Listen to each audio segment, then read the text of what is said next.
I don't want to lose this thread right now. Just All right, just fine. just watch the stream, okay? Because just what we talked about right now, right? About how do we judge objective facts about a particular case, right? This is really the issue right here. Like you're gonna see the Senate committee member literally asking the same question: by what objective criterion did you deem it that it was necessary and a reasonable use of force in this particular case?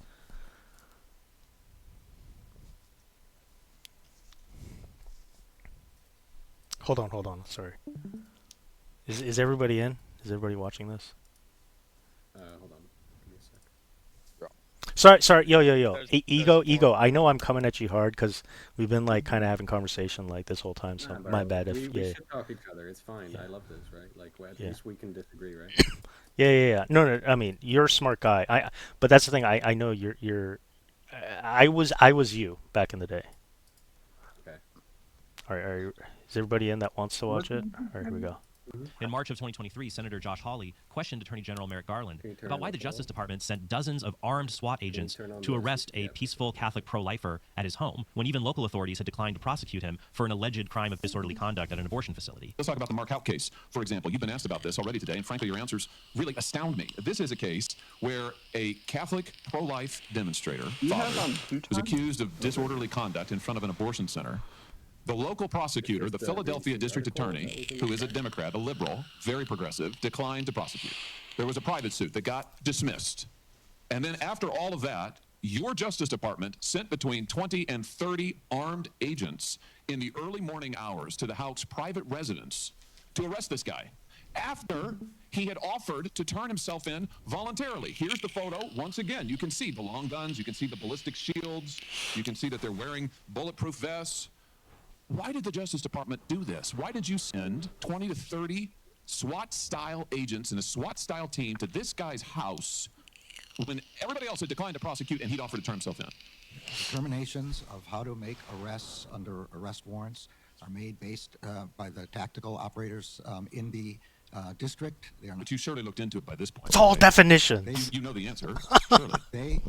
all I know is what the FBI has said, which is that they made decisions on the ground as to what was safest and easiest. So they you do not agree with your description of what happened on the scene. You don't agree with my description. I'm pointing out what the photo is. There are agents here who have long guns and ballistic He shields. doesn't Take a look at agree with the hardened criminals description. that your Justice Department sent these armed agents. Oh, morality's all Here subjective. they are. That's how I Yes. interpreted it. Here's the 7 children with Mr. Houck and his wife. In this early morning, they were all at home. Mrs. Houck has said repeatedly the children were screaming. They feared for their lives. You got these agents demanding that he come out. They've got the guns, he said, pointing at the house and at them. He has offered to turn himself in. And this is who you go to terrorize. What's really interesting to me is this seems to directly contradict your own memorandum about the use of force at the Justice Department. You say officers may use only the force that is objectively reasonable to effectively control an incident. Are you telling me that in your opinion as Attorney General, it was objectively necessary to use 20 or 30 SWAT-style agents with long guns and ballistic shields for these people? What I'm saying is that decisions about how to go about this were made on the ground by FBI agents. So you're saying you don't know? I'm saying what I just said. Which is that you're abdicating responsibility? I'm not abdicating responsibility. Give me the answer. Do you think, in your opinion, you are the Attorney General of the United States? You are in charge of the Justice Department. And yes, sir, you are responsible. So where are we today? According to the Oof. He got cooked. I love those videos. Merrick Garland, Biden's GOJ. That's what it was. Yo, Okay, but yo, so I'm not. committees are still flipping entertaining. Anyways, go on. Where was this in the United States? It was Yeah. cold. What was the case? Just so I can look it up. Houck. Mark Houck. Hold on, I'll type it out. No, I mean I'm a big fan of freedom of religion, right? This is like complete bullshit to me. But this Gay. You're gay. Well, Yeah. Stop it, please, guys. Don't. Freedom of Ego's religion. good, dude. Ego's good. Hopefully we can agree that Not technically, but It's pretty clear that the governments are afraid of the Catholic Church. Or afraid like of pro-life. Catholic faith? Yeah, because they then I don't know, man. What do you call persecution? Well, I think that's like horrible, right? I condemn that. I don't think that's like a neutral fucking secular society. But yeah, I'd have to look into that. If that's true, that's like horrible. If you want a more like gruesome persecution, I can find you the 70 the Christians killed in the Congo by The ISIS. Congo? Yo, we'll go through this together. Ego. Or do you have the time? Yeah, I got a So bit. he'll bring up some poignant points. All right. I mean, there are cases, and how do we interpret even in cases of history, like the first quote unquote Catholic who was nominated to the presidency, for example. Like I forgot his name. He'll go over it in this video. Like he was an anti alcohol prohibitionist. Just so you know. I mean, we know Oh, yeah, now, right, yeah, that like right, right, prohibition was yeah. was stupid, right? It didn't lead to the best outcomes, Actually, either utilitarian wise or right. well, I've read a book It called The it caused Dopamine more Nation harm. But go ahead. by Anna. Yeah, this is a tangent, but let me just articulate Hmm. it real quick. I've read a book by Anna Lampke called The Dopamine Nation. She's the professor of psychiatry in relationship to addiction at Stanford Medicinal Hospital. Hmm. And she actually brought some like pretty revealing stats about prohibition, that it like did significantly curb like problematic use of it, even if it created an underclass. Yeah, I mean, I think alcohol is a poison. That's just an empirical fact. The way that it, Yeah, interacts with the body, like it's not the best thing to put in your body. People still do it anyways, right? Like, but But it you have has to to do with remember, the whether or liquid not can make it poison. we should Water can have. even be Yeah, poison. go ahead. Yep. I There are mean, Well, I mean, cultural because reasons poison. why. Right. That's Well, there are cultural reasons ethylene why is it's way more acceptable to drink. poisonous. So well, I think it's alcohol. mainly because like we don't have a society that like actually makes it communal, right? Like the Greeks used to drink like 2 times a year at like a festival, and now it's like acceptable to get drunk at in your own home. That's not like culturally healthy. I mean, there's two different types of communal drinking in Catholicism. Like, but then Like, popular whatever. What is it called? But you get my Ooh. point. yeah, no, I mean, I'm against Sure. alcoholism. That's the thing. I think it's a real social problem. You know. Yeah, I don't think you're gonna find But many people that are like pro right. alcoholism. But anyways, we'll go through the I'm video. pro Trent wine. Horn. In 2003, the Episcopalian author Philip Jenkins published a book called 'Cause, The I New wouldn't say- Anti-Catholicism: The Last Acceptable Prejudice. not In the book, he pro-alcoholism, argued but that I hatred you towards wrote that? Catholicism is That one of the book few called? acceptable forms of bigotry left in the modern world. I'll Indeed, just the amount of play bigotry pull up Catholics the have video faced since myself. the book was published 20 years ago has continually vindicated Jenkins' thesis. In today's episode, I want to trace the history of anti-Catholicism in America, talk about where it still comes up today, and how we as Catholics should respond to it. Philip But Jenkins. before I do that, I hope you'll do something anti-Catholic and like this video and subscribe to our channel. You can also get access to my private study series and weekly live stream. Is I remember experiencing anti-Catholicism right after I got out of high school, and I was a pretty new Catholic then. I was in a college psychology course, and I remember our professor discussing the harm of stereotypes, and then just a few minutes later making a joke about pedophile priests. Now, he was saying it's bigoted to say rabbis are greedy or imams are terrorists, but to him it was acceptable to just say priests are pedophiles. Indeed, Jenkins calls anti-Catholicism a thinking man's anti-Semitism because it's considered acceptable in polite discourse, even though if that same prejudice were levied against other racial or religious groups, it would be considered a form of bigotry. But what I mean by that is in both cases there's a historical mythology we commonly draw on. And the assumption is if the church does something, then we immediately have a body of stereotypes to fit this into. This is the way this group behaves.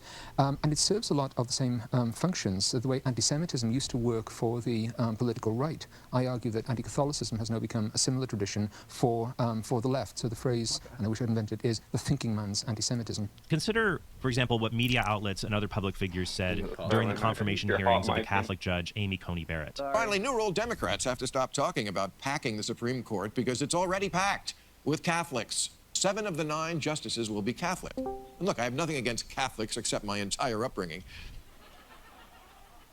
But they are only 20% of the population. There were articles asking if there were too many Catholics on the Supreme Court, and public figures who were claiming that this number of Catholics on the court is really disturbing, including politicians who voted against her nomination, like Dianne Feinstein.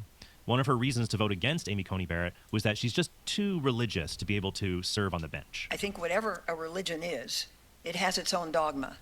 The law is totally different. When you read your speeches, the conclusion one draws is that the dogma lives loudly within you. Senator, I see no conflict between having a sincerely held faith and duties as a judge. In fact, we have many judges, both state and federal, across the country who have sincerely held religious views. When someone says there are too many Jews somewhere or too many blacks somewhere, they're rightly called a bigot. Yet the presence of Catholics in elite institutions is considered disturbing and unacceptable.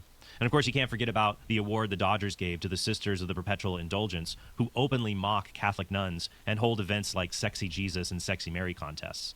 How long do you think we'd have a Sexy Muhammad contest? But this isn't anything new. Here's an anecdote from Jenkins that shows this particular double standard in action. You say this anti-Catholicism is evident in academia, it's evident in the arts, in newsrooms, in Hollywood. One example that stands out, and I'd like you to tell some more, though, is a Halloween example. The most comical costume award went to a group of 3 boys. Tell us a little bit about that. Okay. After September 11th, many schools across the country were very alarmed at expressions of anti-Arab and anti-Muslim prejudice. Perfectly fine. So one school in Massachusetts ordered its teachers to be very careful during the Halloween event that year, and they were lucky nobody turned up dressed as Osama bin Laden, and so everyone could relax for an evening free of prejudice. And then they awarded the prize for the most comical costume to a group of 3 high school students, 2 of whom were dressed as pregnant nuns, and 1 of whom was dressed as a priest who got them pregnant. Nobody thought that was prejudice. Nobody saw it. So my concern is not that prejudice exists, but that it's acceptable, or even worse, invisible. To understand the roots of American anti-Catholicism, let's look at the 17th and 18th centuries. During this period, British colonists traveled to the New World in search of religious freedom, and they found it, but only for their churches. Many of the colonies established some form of Puritanism or Congregationalism as their official religion, which meant other Protestants, not to mention Jews and Catholics, were subject to persecution. Some colonies would not even tolerate the existence of these religious groups, which is evident in Massachusetts' Act Against Jesuits and Popish Priests. It was passed in the year 1700 and gave Catholics several months' notice that they had to leave the province. Even the colony of Rhode Island, whose tolerance for members of religious minorities earned it the nickname Rogues Island, forbade Catholics from serving in public office. The other prominent location for Catholics in America was the colony of Maryland, which its founder, George Calvert, actually called Terra Maria, or Mary Land. Even though this colony would become home to the first American diocese, it still had a majority Protestant population. After Calvert's death, his son Cecil gave the following instructions to the governor of Maryland in hopes that a Protestant majority would not erode Catholic religious freedom. He said, "Instruct all the Roman Catholics to be silent upon all occasions of discourse concerning matters of religion, and that the said governor and commissioners treat the Protestants with as much mildness and favor as justice will permit." Unfortunately, the advice didn't work, and Maryland ended up becoming one of the most anti-Catholic colonies in the New World. By the mid-19th century, the Industrial Revolution drew hundreds of thousands of Americans out of the farmlands and into the big city. In the 1840s, the Catholic population in urban areas exploded because of the Irish potato famine, which brought millions of Irish immigrants to cities like Boston, New York, and Baltimore. These Catholics formed labor unions to protect themselves from violence and discrimination, the latter of which you could see all the time in Irish need not apply signs that could be found in U.S. storefronts as late as 1909. Hostility towards Catholics was also fueled by conspiracy theories. One of the most popular was the 1836 book Awful Disclosures of Maria Monk, The Hidden Secrets of a Nun's Life in a Convent Exposed. Monk claimed that sisters at a convent in Montreal were forced to have sex with the priests from the next door seminary. The priests supposedly entered the convent through a secret tunnel. If their sexual encounters produced a baby, the baby was baptized, strangled, and then dumped in a lime pit in the basement. Most scholars consider the book to be a hoax, and the non-religious debunker Joe Nickel writes the following in the Skeptical Inquirer. The fantastic assertions she made were investigated thoroughly at the time by Protestant clergymen, who were permitted to inspect the actual convent, discovering that its interior was incompatible with Monk's descriptions. Much additional debunking evidence followed. Nevertheless, the book saw many editions, and by the 1920s reportedly sold over 300,000 copies. Over 4 decades later, states Stein, it was still going strong. Copies like the one I found continue to lie in wait for unsuspecting readers, end quote. Despite this hostility, Catholic immigration to the United States accelerated, and anti-immigrant activists blamed increased public welfare spending and increased crime on the hordes of Catholics flooding the country. Some critics also saw the influx of Catholics as a threat to democracy, because Pope Leo XIII had condemned the heresy of Americanism. The Pope was condemning the heretical view that the Church should have no influence on public policy, and that separation of Church and state was something all Catholics must accept. Even the Second Vatican Council taught that a state could show a preference for Catholicism as long as it respected the basic rights of non-Catholic citizens. The Council document on religious liberty says religious freedom, quote, leaves untouched traditional Catholic doctrine on the moral duty of men and societies toward the true religion and toward the one Church of Christ.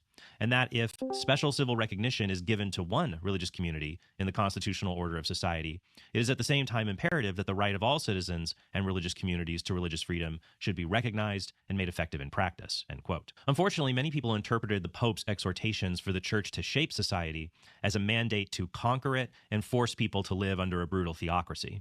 Ellen White, the founder of Seventh-day Adventism, claimed that Catholics would force every citizen to worship on Sunday, including her fellow Seventh-day Adventists who celebrate the Sabbath on Saturday.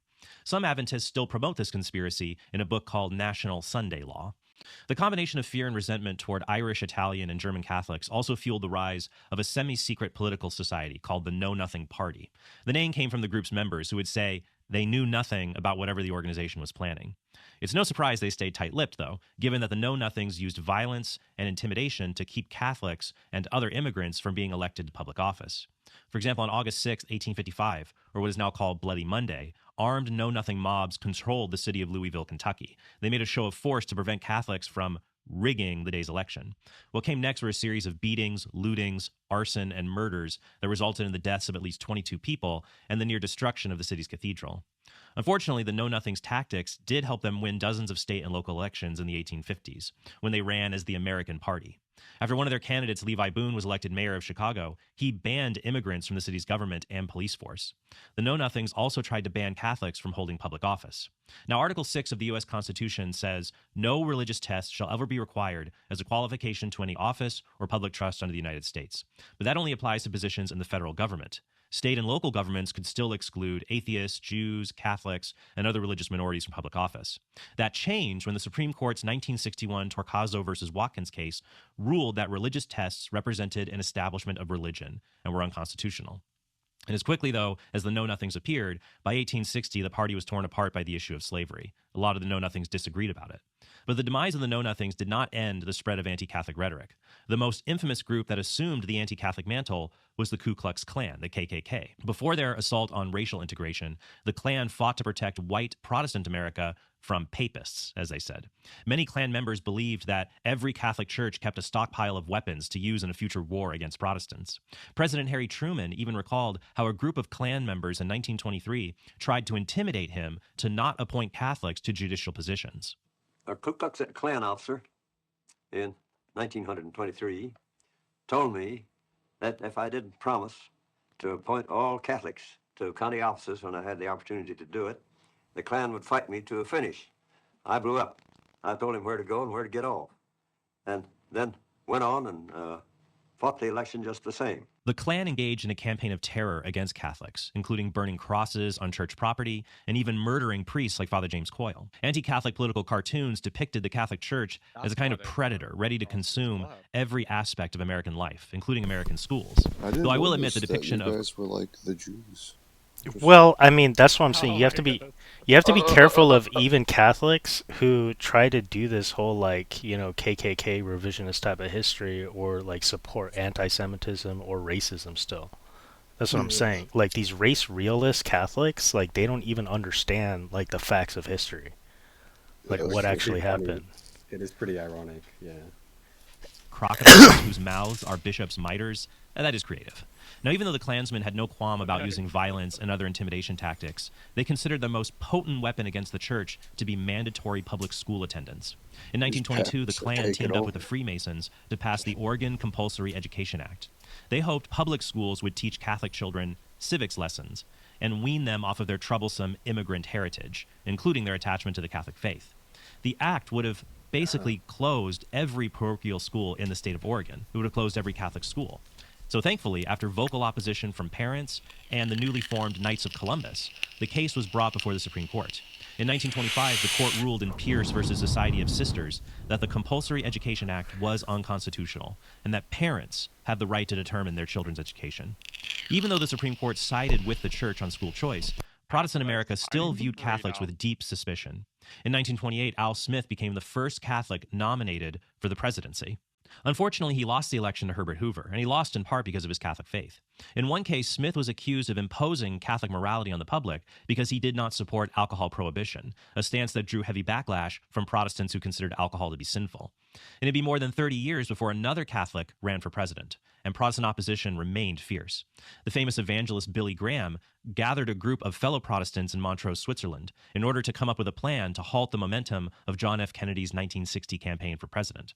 In the face of this criticism, Kennedy realized the importance of keeping the religion question from sidelining his message to voters. So on September 12, 1960, Kennedy gave a historic speech to the Greater Houston Ministerial Association that provided the framework for future Catholics to assuage the fears of non-Catholic voters. But contrary to common newspaper usage, I am not the Catholic candidate for president. I am the Democratic Party's candidate for president, who happens also to be a Catholic. I do not speak for my church on public matters, and the church does not speak for me. Whatever issue may come before me as president, if I should be elected, on birth control, divorce, censorship, gambling, or any other subject, I will make my decision in accordance with these views, in accordance with what my conscience tells me to be in the national interest, and without regard to outside religious pressure or dictates. From the 1980s onward, anti-Catholicism shifted from Protestantism to secular forces because Catholics and Protestants found themselves united in their common stance against evils like abortion and sexual immorality. But some anti-Catholic bigotry could still be seen in the conspiracy theories peddled by fundamentalists, such as the author Jack Chick. For example, in 1981, the Protestant magazine Christianity Today debunked the story of Alberto Rivera, an alleged former Jesuit priest who claimed the Jesuits were behind world wars and communism and other theories that Chick had been peddling for years. Chick himself had published all kinds of absurd conspiracies. My favorites are his claim that the Vatican has a computer that stores a record of every Protestant in America, and that the Jesuits sent seductive teenagers to cause Protestant pastors to fall into sin. You can't make this stuff up. Well, Chick can. But more and more anti-Catholic bigotry would come from secular forces who opposed the church's teachings on moral issues. In 1989, over 100 people were arrested while protesting at St. Patrick's Cathedral in New York, claiming the church's opposition to abortion and homosexual conduct were a threat to their very lives. The whole world is watching! The whole world is watching! The whole world is watching! The whole world is watching! The whole world is watching! The whole world is watching! The whole world is watching! The whole world is watching! The whole world is watching! Where are we and what's going on here today? All right, today we're gathered in front of St. Patrick's Cathedral to protest the church's bastardization of my teachings. Who are you? I'm none other than JC, the Son of Man. I'm here to say that I support a woman's right to choose. Jesus is pro-choice. And Jesus says, teach safe sex. Every lesbian and gay teenager that isn't taught about dental dams or condoms is risking possible transmission of HIV. And I'm here to say, teach safe sex in the public schools. Well, there was a rumor that I used to hang around with about 12 guys. It's almost finished. Let me tell you, the pastor in the garden, I really could have used a condom then, because boy, did I get... Throughout the 1980s and 90s, you could find more and more open hostility to Catholicism. This came in the form of films like The Last Temptation of Christ and Kevin Smith's Dogma. Catholic characters on television shows turned more and more into caricatures, where even someone like Father James Martin admitted by the early 2010s that this constituted a form of anti-Catholic prejudice. I think a lot of portrayals of nuns and priests on TV and in the movies are stereotypical. Post-sex abuse crisis, frequently when you see a priest show up on a TV cop show, he's usually a pedophile. Nuns are usually portrayed as like... I'm going to be prejudiced against Many people justified James Martin. anti-Catholic bigotry as being a proportionate response for the bishop's failure to protect children and their crime of protecting abusers instead. However, Jenkins has a good response to those who say they're only attacking the church's leaders, not ordinary Catholics. That hostile comments about Jews or blacks are considered attacks on community, but that attacks or anti-Catholic remarks are generally regarded as an attack on an institution. Why is it okay to attack a or not okay to attack a community, but okay to attack an institution? I think what many people would argue is if you attack, for example, the NAACP, then that's not an attack on all African Americans. That's a perfectly fair point. So why can't you attack the Catholic Church? And my response to that is other organizations do not occupy the central role in the structure of the religion that the Catholic Church occupies for Catholics. If you say, for example, I am just attacking the church, I'm just attacking the clergy, not ordinary believers, well, what does that say about the ordinary people who hold that stupid, evil, oppressive religion. How foolish, how gullible must they be? So it's almost impossible to draw that kind of line between institution and ordinary belief in this case. So I think that's often very misleading. An attack on the clergy often is an attack on ordinary belief and believers. Now, the Catholic public theologian Stephen Millies claims. So just so you know, I disagree with his take on it. I think there is an institutional distinction between the institution. I mean, that's dictated by canon law versus public law. Oh, sorry, I'm not that familiar with like are you like making a distinction between like clerical like criticism versus like religious criticism? Yeah, so the question that Trent is trying to address is, right, can it be considered a form of bigotry against people if you attack people's Catholic institution, right? You know, especially in the particular case of like child sex abuse. It does get kind of tricky with And Catholics, right? and he hold on, Supreme. Can I finish this line of thought first before you? Yeah, because there's no other example that we can appeal to. We just have to use the reason itself. So Trent brought up, right, like a response from that guy with the glasses or whatever, who's saying that in his argument is that in the case of a quote-unquote Catholic, that the institution itself plays such a central role in the ordinary religious faith of a quote-unquote Catholic member, that to attack the institution or like, you know, the priests or the religious authority is to attack a member's belief. I disagree with this argument. The reason why I disagree with that argument is because even the institution of the Catholic Church itself, or membership, or in that community, the community itself does make a distinction between what it considers canon law and human law. So, and I'm saying this as a Catholic, I think it's okay to criticize both the priests and bishops on the case in which there's criminality between those quote-unquote hierarchs or in church authority, institutionally speaking, when there are specific crimes that we know of that are done to the either the public at large or the members of the church at large. Because the church is privileged by First Amendment protections themselves to retain canon law prescriptions as a religious entity. Right. If it wasn't that case, then there wouldn't be... So I actually don't agree with the argument that Trent is trying to bring, that an attack against the institution or its authorities is an attack on the members. I don't believe that that's the case. Yeah, I mean, like, I agree generally. Like, he kind of oversimplifies it to the point of it being ridiculous. Yeah, this part he does. That's why I just have to call him out on it. Supreme, I'm sorry. Yeah, what were you trying to say before? What about like I guess criticisms of like doctrine and dogma would be criticisms of like the entire church. But like if someone criticizes the bishop, then it's not criticizing the laity, right? Correct. That's what I'm maintaining. Yeah. Why is that? Yeah. Because church doctrine itself says that there are quote unquote church laws versus civil laws. Like, I am a firm believer in the positive dimension of human laws. And I also agree that church law is of a higher quote-unquote order in the hierarchy of truth than human law. But because of that distinction, even institutionally speaking, it's okay to criticize even members of the church. Right. Or, I mean, authorities within the church, I'm sorry. Okay, because you can just criticize for people for, like, fucking up the application of law, right?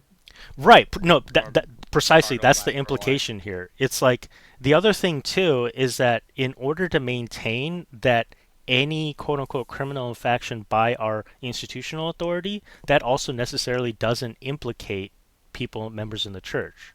Because if you try to maintain Trent Horn's position, and it is even the authority themselves is core to our central faith, then we could say in a collective or cultural way, yeah, shouldn't even members of the church who are ignorant that this was happening, going on, be held legally accountable to it? Yeah, it becomes really weird. Right, it's stupid. So it is kind of dumb, yeah. Yeah, so this is kind of like he's a little bit...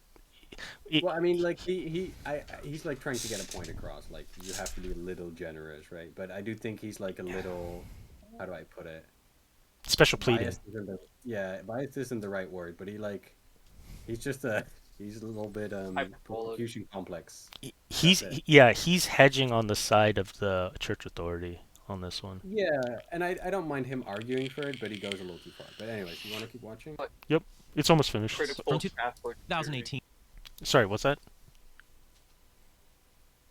Okay, we'll into 2020, anti-Catholic hate crimes rose by 50%. And there has been an epidemic in vandalism and even arson attacks on Catholic churches. Tonight, investigators say someone started a fire at an historic church in Philadelphia. As you may have seen, the fire here, it swept through St. Leo, the great Roman Catholic church in the Tacony neighborhood of the city Sunday, leaving it destroyed. Father John Curran came to see for himself the damage done to the statue of the Blessed Mother. Boston police tell us someone called in just after 9 o'clock Saturday night to report plastic flowers held in the statue were set on fire, creating black soot that burned the statue. Brought these 2 canisters of gasoline, lighter fluid, and barbecue lighters into St. Patrick's Cathedral. He's charged with attempted arson, reckless endangerment, and criminal possession of a weapon. Surveillance video on campus helped law enforcement identify him as the suspect. To be clear, you know, like the thing about these kind of acts of vandalism is you have to like treat them as incidental, you know, instances. You see what I mean, or in incidental cases, and there's no way to corroborate with them some like overarching like, you know. Well, there is going to be like a cultural intersection, right? Like, yeah. Tensions and whatever, but like usually it's just some schizophrenic guy. Yeah. Right. It's just. I'm just curious why this guy did it, right? Like he just sits there looking at them. And are there any like universalizing quote unquote ideas someone might hold that could lead to? But you could hold that to be the case for any religious institution in the case, you know, I don't know, whatever's. The fire forced the closure it's at the level of grievances. The video shows him spreading a clear liquid on 3 church pews and then setting them on fire. The fire quickly ignites and burns the pews, but firefighters were able to put it out before the church is a total loss. Tuesday, May 23rd, when the like I've never seen like somebody that's like somewhat like hygienic.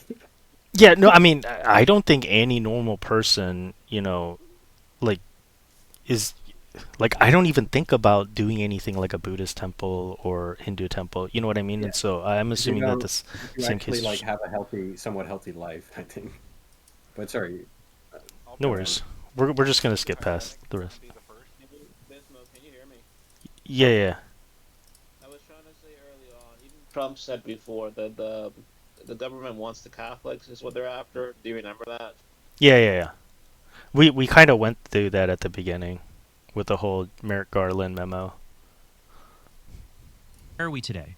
According to the Gallup polling agency in 1958, only 2/3 of Americans were willing to vote for a Catholic presidential candidate. But today, 94% of Americans would vote for a Catholic candidate. But this is often contingent on being the right kind of Catholic. Do Catholics still face prejudice in American politics like they did just a few decades ago? Probably not, as long as their Catholic identity is a line in their biography, or a photo of them doing something innocuous like attending Mass. But when Catholic politicians try to defend the unborn child's right to life, or the objective definition of marriage, well, you can bet then suddenly their faith will become a target of criticism. So what should Catholics do in the face of anti-Catholic prejudice? There's 2 extremes we need to avoid. It can be tempting to simply ignore the prejudice, or even to make excuses for it based on what the hierarchy has done. Some Catholics ignore the prejudice because they don't want to look like entitled whiners. They just close their eyes, plug their ears, go on about their day as if nothing happened. But if people can get away with anti-Catholic prejudice in small doses, they'll feel emboldened to try more brazen acts of bigotry. Also, if we care about people's souls, then we will admonish them to not commit an evil like prejudice or bigotry. On the other hand, you can turn into a whiner or have a victim mentality that sees oppression everywhere, even when it does not exist. We don't want to act like critical race theorists, for example, who see racism everywhere, even in the most benign misunderstandings. So that's the other extreme we have to avoid. I can't give you a firm rule to decide when anti-Catholic prejudice warrants a public outcry. You'll have to use your best judgment. A good analogy for deciding when we should call out bigotry is to imagine another minority group being treated in the same way. Yep. If the media and public figures will call it prejudice for those groups to be treated in that way, then we should make them aware of it. What's that? This is like his most based part in the video. Yeah. Double standard. For example, even many in the media were sympathetic when the LA Dodgers awarded the Sisters of the Perpetual Indulgence, because if any other group mocked religious figures in Hinduism, Buddhism, Judaism, or Islam, they would be rightly called out for their bigotry. So we need to be careful and wise in what we choose to call out, because we also have to be aware that people can be subject to outrage fatigue. And we also remember the story of the boy who cried wolf. So we don't want to be the Catholics who cried prejudice. We want to be very discerning and point out blatant acts of bigotry and make people know about them, and exhort them to respond to them in a charitable but firm way. We should also emphasize in our response that we aren't calling out prejudice merely because our feelings are hurt or that we are upset. Once again, we shouldn't present a victim mentality. We can talk about being upset, but we should also say that evils like discrimination and prejudice are just bad for society. If one group is mistreated, all groups are at risk. As the Reverend Martin Luther King Jr. said, injustice anywhere is a threat to justice everywhere. In any case, even though it's an older work, if you want more on this issue, I still recommend Jenkins' book on anti-Catholic prejudice. Another good book on a related subject, which is also written by a non-Catholic, is Rodney Stark's 2016 book, Bearing False Witness, Debunking Centuries of Anti-Catholic History. So I hope this episode was helpful for you. I downloaded the book if somebody wants the PDF. Sure. Do you? Okay. I'll DM it to you. See, like, yeah, the only thing that I disagree with him on is... Sorry, go ahead, Based. No, go ahead. Oh, no. Yeah, the only thing I disagree with him on that is on that whole thing about how do we distinguish, like, the members of the institution versus the authorities in the institution in the Catholic Church. I don't think it's an exceptional case at all. Yeah, it does feel like special pleading, to be honest. Like, yeah. Like, I get what he's saying. It gets a little more tricky with the Catholic Church, but, like, it's still not enough to do the special pleading. Yep. I am a church authority criticism enjoyer. Well, that's part of the dogma, right? You should do the proper church principles. Right. Yep. Like this isn't inherently a bad thing. It can be a very good thing. So like it was a systematic cover up. That's the thing. That was a provision made by the Pope himself, according to canon law. But canon law is not infallible. It's still regarded as a quote unquote human law. Just to be clear, it's just that it's the church's attempt. Canon law is the church's attempt to apply quote unquote what they consider revelation to human law in regards to the church and the way its own quote unquote canonical actors act. Who are the canonical actors? They're the bishops and they're the priests. So it's a law that only pertains to them. There are certain principles within canon law, like generalizing principles there, that are not revelatory, but they're generalizing principles for the church authorities themselves or canonical actors themselves. One of these principles is a principle of like internal forum versus the external forum. So yeah, I know this sounds all esoteric to you because you're not. That's why I'm trying to give it to you in like a much more like generalized way. It is true that Cardinal Ratzinger, who later became Pope Benedict XVI, during the reign of Pope John Paul II, did say back in the 80s and early 90s that this would be an indication that they already knew that this was an issue, the whole clergy sex abuse thing. He said that all matters regarding clergy sex abuse were to be handled within the internal forum, which would be, right, in reference to the general principle within canon law. But does that make it right that the church would have assumed that privilege of criminal actors even if they were canonical agents within a civil authority or civil society? And that answer is no. So basically he put the handling of clergy sex abuse on the same level that the church would enjoy religious protections for the seal of confession, right?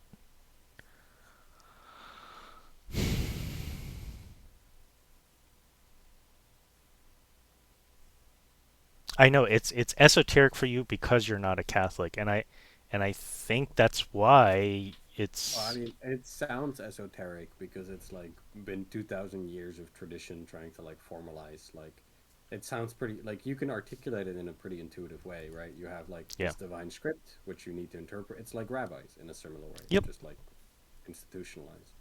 Yep. Not that esoteric. Yeah, I mean, all I'm saying is that in the case of clergy sex abuse, did the church, right?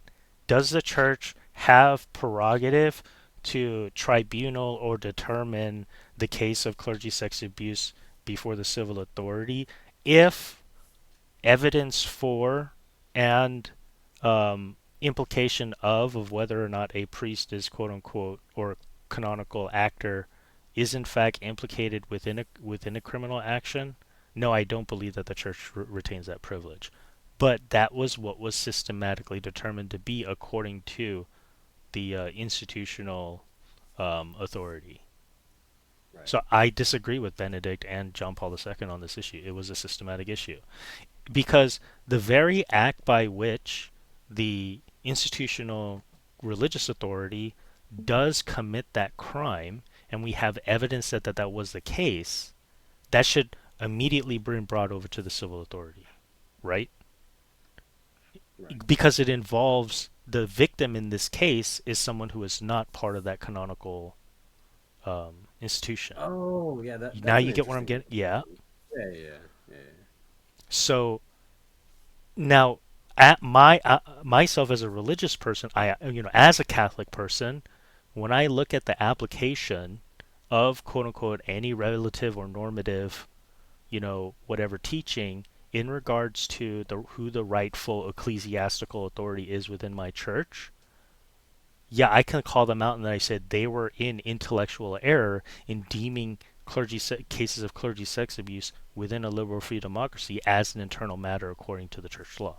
To me, that's an intellectual error because there's nothing infallible about canon law. It could be, again, they got the facts wrong. The church authorities I'm talking about. You get what I'm saying? And it seems pretty motivating if they do stuff like that. See that Right. they made And errors. Yeah. that's why, more generally speaking, for me, it is. You can see how it's important for someone like me to maintain that, morality is in fact objective, and our sources for how there's an objective standard, it's outside of the culture itself. It is something we discover based on the facts that we have. This doesn't mean that we're ever going to have a perfect conception of it because logically we're limited to our access to the facts that we have at any given point in time. Right. But anyways,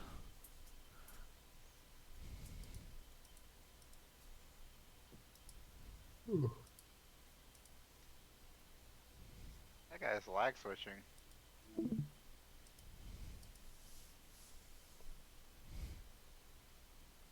Hey, who's lag switching? silent.